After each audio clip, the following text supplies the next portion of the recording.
बिस्मिल्लाहिर्रहमानिर्रहीम। आज हम एसएसटी बायोकेमिस्ट्री की प्रिपरेशन के हवाले से अपना पहला वीडियो रिकॉर्ड कर रहे हैं। ये बुक जो है ये है एसएसटी बायोकेमिस्ट्री डोगर पब्लिशर का, डोगर ब्रदर्स। ठीक है, आप मार्केट से खरीद सकते हैं, इजली अवेलेबल है मार्केट में। ठीक है, क्वेश्चन नंबर फर्स्ट जो है, study of impact of terrestrial environment on organism belonging to earth is component of. ठीक है, यहाँ पर करेक्ट ऑप्शन जो है वो है इकोलॉजी। ठीक है, इकोलॉजी जो है ये है relationship between organism and their environment. Organism और इसके एनवायरनमेंट के माबेन जो रिलेशनशिप है वो हम बायोलॉजी की जो ब्रांच है इकोलॉजी उसमें हम स्टडी करते हैं। ठीक है, question number 2, the number of naturally occurring chemical element involve in biochemical reaction. ठीक है, नेचुरली जो एलिमेंट है वो कितने हैं, नेचुरली जो डिस्कवर्ड हुए हैं, मतलब जिसकी प्रिपरेशन जो है वो लैब में नहीं की गई है, वो है 92। तो यहाँ पर करेक्ट ऑप्शन जो है वो है 92। ठीक है, question number 3, which is not a category of classification in biology, ecology, species, order and genus. ठीक है, तो जीनस और स्पीशी और ऑर्डर ये तीनों जो है ये क्लासिफिकेशन की कैटेगरीज में शामिल है। वाहिद इकोलॉजी जो है वो क्लासिफिकेशन की कैटेगरी में शामिल नहीं है। यहाँ पर करेक्ट ऑप्शन जो है वो है ecology. How many of bio element constituent 99% the total human body. ठीक है, मतलब कितने बायो एलिमेंट ऐसे हैं जिससे हमारी 99% बॉडी बनी हुई है। ठीक है, तो वो है 6। ठीक है, टोटल बायो एलिमेंट जो है हमारे पास 16 है, तो इसमें जो 6 है वो उससे 99% बॉडी बनी है, और 10 जो है इससे ओनली 1% बॉडी बनी है। ठीक है, 1%, और 6 से जो है 99% हमारी बॉडी जो है वो बनी हुई है। ठीक है, हम आते हैं क्वेश्चन नंबर 5 की तरफ। The part of earth inhabited by living organism and along with non-living component is called। अर्थ की वो पार्ट जिसमें लिविंग थिंग और जो है नॉन लिविंग थिंग दोनों इकट्ठे रहते हैं, इसको हम क्या कहते हैं, इकोसिस्टम। ठीक है, which of the following is the structural and functional unit of life, तो वो तो जाहिर सी बात है, सेल है। Organism which are very similar and have a tendency of inbreeding are called species. Organism जो कि मतलब सिमिलर है एक दूसरे के साथ और मिलाप करते हैं, ब्रीडिंग कर सकते हैं। ठीक है, तो इसको हम स्पीशीज़ कहते हैं। ठीक है, विच इज़ नॉट मैक्रोमॉलिक्यूल। नीचे दिए गए जो ऑप्शंस हैं इसमें कौन सा मैक्रोमॉलिक्यूल नहीं है। ठीक है, तो स्टार्च तो मैक्रोमॉलिक्यूल है, ग्लाइकोजन भी मैक्रोमॉलिक्यूल है, प्रोटीन जो है वो भी अमाइनो एसिड से बना हुआ है। डिफरेंट अमाइनो एसिड ने मिलके प्रोटीन बनाया है। यहाँ पर डिफरेंट ग्लूकोज मॉलिक्यूल ने मिलके स्टार्च बनाया है। यहाँ पर भी डिफरेंट ग्लूकोज मॉलिक्यूल ने मिलके ग्लाइकोजन बनाया है। ठीक है, तो कार्बन डाइऑक्साइड जो है वो सिंपल एक मॉलिक्यूल है, तो यहाँ पर जो मैक्रो मॉलिक्यूल नहीं है वो है कार्बन डाइऑक्साइड। ठीक है, which is an organic molecule. नीचे दिए गए में कौन सा ऑर्गेनिक मॉलिक्यूल है, तो ग्लूकोज भी ऑर्गेनिक मॉलिक्यूल है, अमाइनो एसिड भी ऑर्गेनिक मॉलिक्यूल है, न्यूक्लियोटाइड भी ऑर्गेनिक मॉलिक्यूल है। यहाँ पर करेक्ट ऑप्शन जो है वो है ऑल ऑफ दी अबव। ठीक है, question number 10, identify the disease which does not have vaccine. नीचे दिए गए ऑप्शंस में कौन सा ऐसा डिजीज़ है जिसके लिए वैक्सीन अवेलेबल नहीं है। ठीक है, पोलियो के लिए पोलियो वैक्सीन है। ठीक है, वूपिंग कफ के लिए भी वैक्सीन है।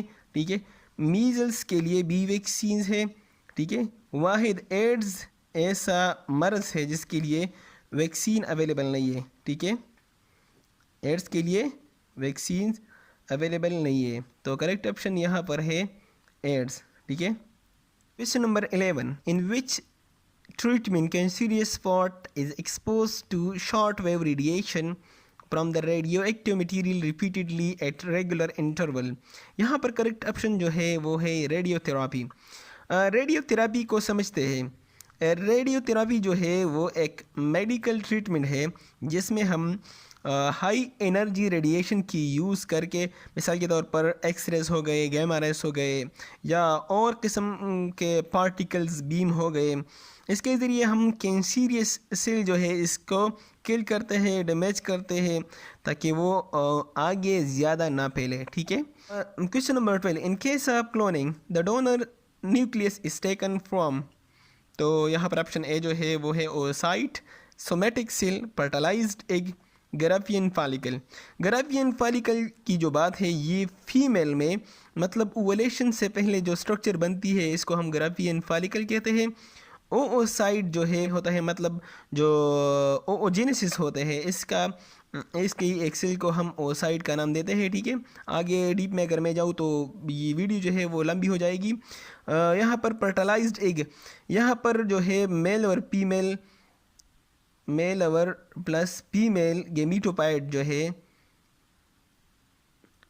वो एक दूसरे से, मतलब इसका मिलाप होता है और एक फर्टिलाइज एग बन जाती है। ठीक है।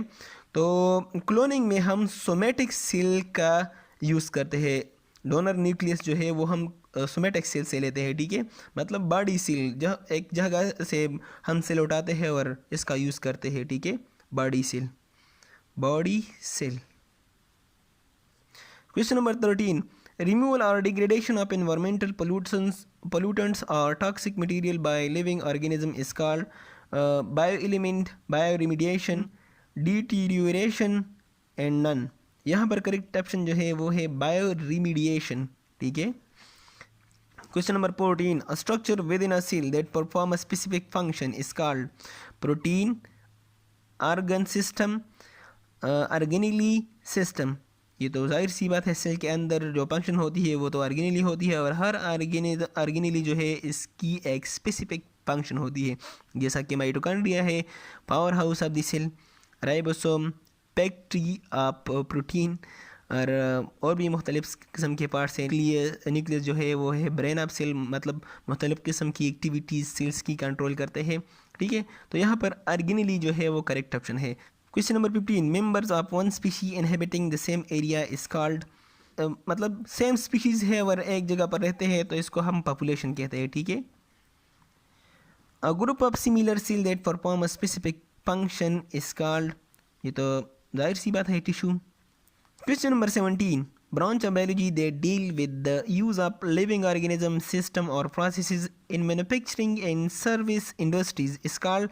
Question number A molecular biology, biotechnology, parasitology, freshwater biology. Correct option जो है वो बायोटेक्नोलॉजी है। Question number 18. Gymnosperm appear in which era? एक है cenozoic era, mesozoic era, paleozoic era, proterozoic era. ठीक है। इनको हम जियोलॉजिकल एराज बोलते हैं। ठीक है।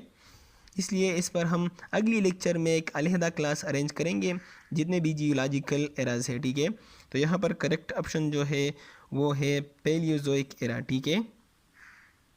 Fungi and algae evolve from mesozoic era, cenozoic era, proterozoic era. ठीक है। And none. 19 नंबर में करेक्ट ऑप्शन जो है वो है सी। ठीक है। Proterozoic era.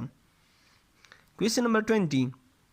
If aphid attacked walnut tree, it can be controlled using.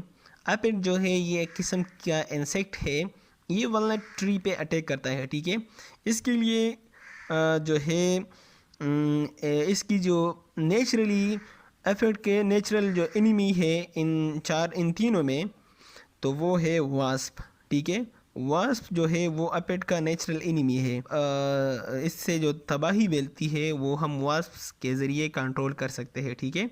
By which technique it is shown that whether a certain nutrient is essential for plant और not.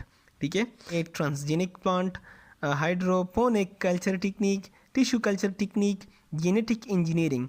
ठीक है। तो यहाँ पर करेक्ट ऑप्शन जो है वो है हाइड्रोपोनिक कल्चर टेक्निक।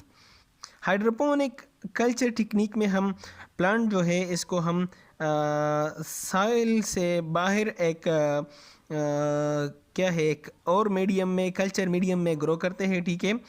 और साइंटिस्ट जो है वो उस कल्चर से एक न्यूट्रिएंट रिमूव करते हैं, मिसाल के तौर पर नाइट्रोजन की को रिमूव किया तो प्लांट पर उसकी क्या असरात होंगे, इसकी जो ग्रोथ है वो स्टॉप हो जाएगी। ठीक है, तो हम इससे साबित कर सकते हैं कि पलाना न्यूट्रिएंट्स की पलाना इम्पोर्टेंस है प्लांट के लिए। ठीक है, यहाँ पर करेक्ट ऑप्शन जो है वो है बी।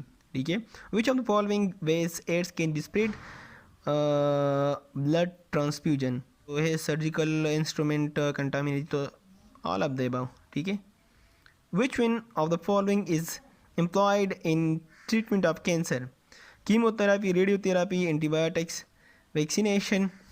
कैंसर के लिए कौन सा ट्रीटमेंट है, तो वो है ए।